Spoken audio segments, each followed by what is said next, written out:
welcome back to my channel. So today I wanted to share with you something that's really important to me and that's grown in importance to me over the years. It's part of my reason that I wanted to start this channel. The fact is that I'm a really slow reader. It hasn't been an uncommon occurrence in my life to get through just 2 or 3 books in a year, even though I really love reading and learning, and I really have always wanted to be a lifelong learner, that I never wanted to stop learning. I never wanted to stop gaining new knowledge and wisdom, especially from books. That's just come to the forefront a lot more in the last couple of years of my life as I've sort of settled down. And I started thinking about what that means to be a lifelong learner. And part of that led me into kind of the classical education movement, which that's kind of a central tenet, I think, of classical education and classical educators, is to train people to be self-educators, to always want to be learning and to never lose that love of learning that we all seem to kind of fade out of as we get older. So being more in the classical education movement and that sort of cultural moment, it's led me to a couple of really good resources and some really inspiring things that just really set me on fire to read more and to challenge myself in my reading and to not just read things that are comfortable for me, but like to really delve into the classics and other works that are challenging, because I feel like it's often the case that the more that you're challenged by something, the more you're rewarded by choosing to engage with it. So reading is not an easy thing for me always, but I love to read and I want to gain all of the wisdom that I can from these great classics. So part of my reason to start this channel in the first place was to, well, one, to engage people with reading, other people who love to read, not just classics, but all sorts of reading. It's more fun and more encouraging to engage in a big project or to engage in reading in general when you have people to talk about it with and people who are also passionate about what you're passionate about. So I really wanted to find a community of people who love to read and who love to explore through reading. And one of the things that I was led to kind of early on in my classics journey here was this book called The Well-Educated Mind. This is by Susan Wise Bauer, and it just really opened my eyes that you can educate yourself. Like, it is possible for you to encounter great works and to understand them, because I always felt like I loved literature, but I needed somebody to kind of guide me through it. One of the most impactful experiences of my high school career was a literature class in which we went through Hamlet together, Shakespeare's Hamlet, and I never felt more engaged with a piece of literature than I did in that class. That it was just so eye-opening and wonderful and educational to go through that. But I felt like I needed somebody to explain things to me, or it's too dense for you to understand for yourself. And I think this book was the biggest turning point in me changing that opinion, that if you can read, if you're able to read, then you're able to understand these great books. If you've always wanted to read these things, you're able to do so. It just takes a little bit of commitment and a little bit of your time. And one of the principles that she promotes is that in modern life, we really overemphasize the speed of doing something. So if you take a literature class, there's a set timeline that you have to finish X amount of books in order to check all the boxes and do the tests and, get through the school year with these requirements. But that's actually not the most conducive way for most people to learn what they need to learn. Like, everybody's going to read and learn at a different pace. So I just really loved that about her philosophy, that you can engage the great books at your own pace and at your own level. It's like, I started the Iliad, which was the second book on my reading list here that I'm going to talk about. I started it probably 6 months ago. I probably started it in September and I'm still reading it. But the fact that I'm committed to finishing it, I think matters a lot more than how long it's taking me to get through it. It's like, I'm going to engage it. I'm going to be able to absorb that information and that wisdom better by allowing myself to engage it at my own pace. And I think that's been one of the most beneficial things that I learned from this book. I've encountered a lot more resources since reading this book, but this was kind of the start of everything for me. So what Susan Bauer recommends in her book for how people can approach the classics is, first of all, to choose a genre that you make more connections across time if you choose a genre like history or novels or poetry. And I happen to have picked the poetry reading list mostly because there were works on that list that I really wanted to read, like the Canterbury Tales and Sir Gawain and the Green Knight. It's like I'm so excited to like get out of the like classical Greece and Rome era so that I can get into those.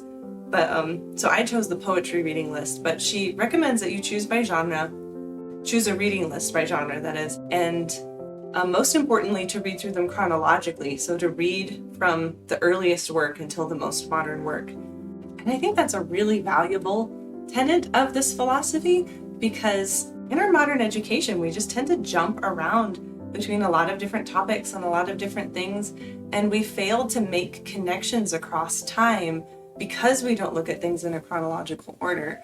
So that already, I think, has been helpful for me in gaining wisdom from these books, because I started with the Epic of Gilgamesh because that's the earliest known poem in the West, and then moving on into the Iliad, and then looking forward into the little bits that I know about what comes like after the classical period.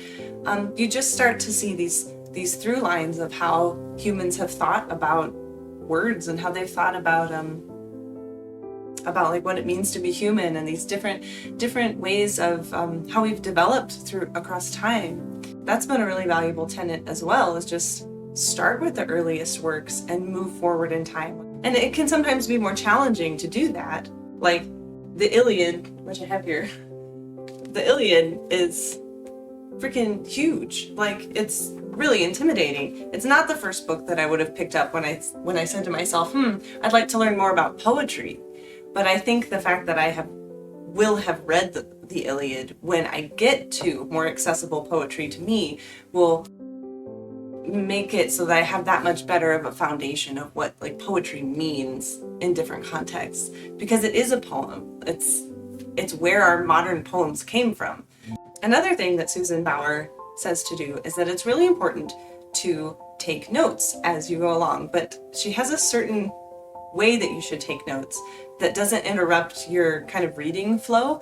She calls it a commonplace book, which is super trendy right now, and I'm not sure anybody knows exactly what a commonplace book is, except kind of a collection of quotes and things of a person.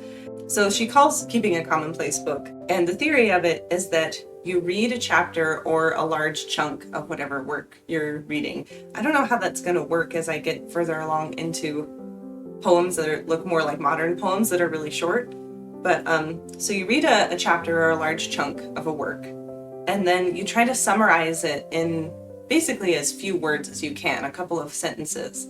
I've been doing this for the Iliad, and she says that this is the best way to make a work yours, that you can summarize the ideas that you just read in your own words, that you're kind of reproducing it out of your own mind, and that's the best way to get your brain to grab onto the ideas so that you remember what you're learning, and to go through the book, chapter by chapter, and make note of what happened, like not making any observations or any analysis yet, but just noting what happened in the story.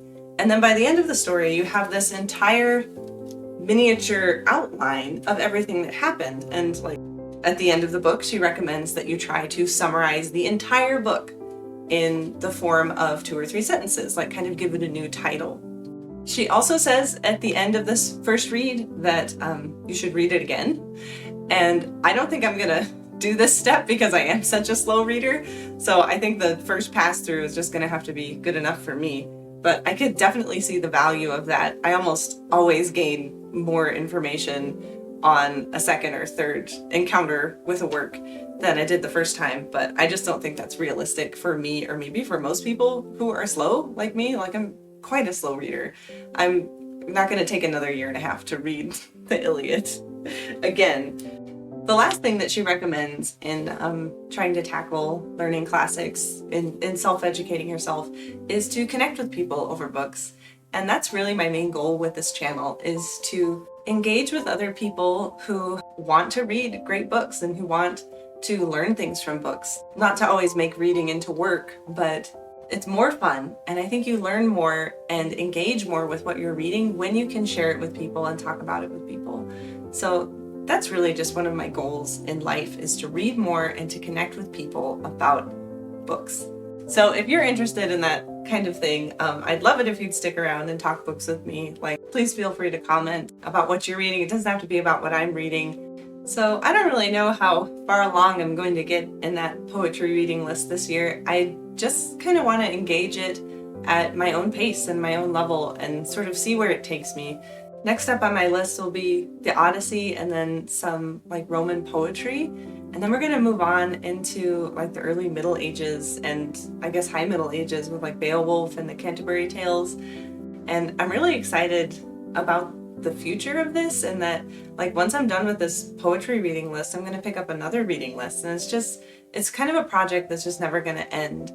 Just the project is really yourself and your own mind, that you can always be learning and always be engaging in great ideas and growing as a person and growing your mind, just because it's a valuable thing to do. I hope that I could inspire some of you to join me in that, and to also pick up the classics and delve into a reading list that is challenging and edifying for you. So the last thing I wanted to mention was that I follow this really great podcast about classical education and classical reading. It's from a website called the House of Humane Letters, and I think they mostly do homeschool education classes and stuff, but their podcast is really, really great. And every year they put up this reading challenge, and this year's is super fun. It's a chronological reading challenge. So they have kind of one for adults and one for youth. And it's they have these categories of historical periods in literature, and you can pick one for each historical period that they've outlined. And they've done bingo before. They've done it in all different styles, and it's just a lot of fun. I'm going to participate in that one this year. So that'll take up another part of my reading list. So I've got a lot of reading on my mind this year, and I'm hoping that I can accomplish that. Just keep moving forward and just keep enjoying the reading life as I go along, if you will. So I hope you can join me for that. I hope that you'll share with me what you've been reading. Do you read classics? I would love to hear what classic has impacted you the most. Hamlet was super impactful for me when I read it in high school, and another example is Little Women, where just something that's really changed your perspective on things when you read it. I'd love to hear what classics have impacted you the most.